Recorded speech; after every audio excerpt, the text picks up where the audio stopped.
We're going to talk about some tips and tricks about communicating your business idea. So first and foremost, when it comes to explaining what your business is about or communicating your idea or pitching it, is to provide a quick and brief summary of what your business is all about. So whether you're pitching your idea to investors, you're speaking to a board of directors, you're presenting it at school or to your family or friends, the approach is always going to be very similar. First and foremost, you want to focus on the key topics about your business.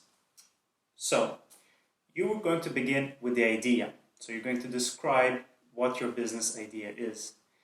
This can involve explaining your product or your services that you're offering. So basically, what it is that you're selling. Why is this needed? And you're going to speak about the market. So, is there a demand for this product? Is this something that is actually needed? Of course, these claims need to be backed up by data or by research. You may collect this data yourself. You can use secondary resources. There's plenty of information that can help you build a business case.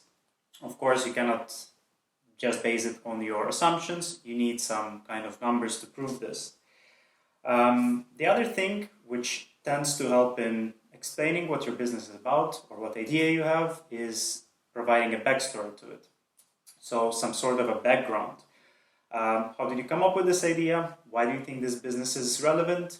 Is this something that is personally connected to you? Do you have some kind of an experience in the industry perhaps?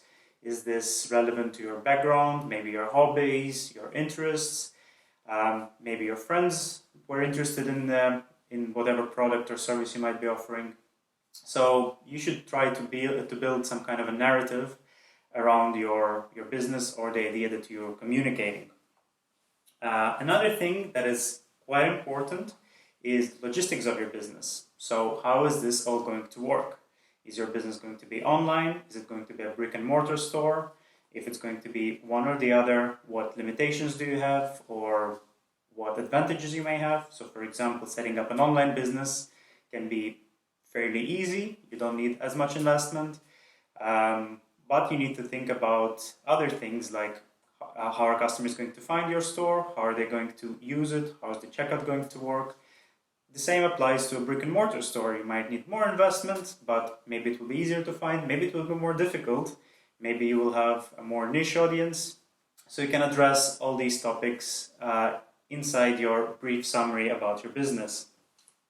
One very important thing is for you to also believe in your idea. So you need to be convinced yourself that your idea is going to work.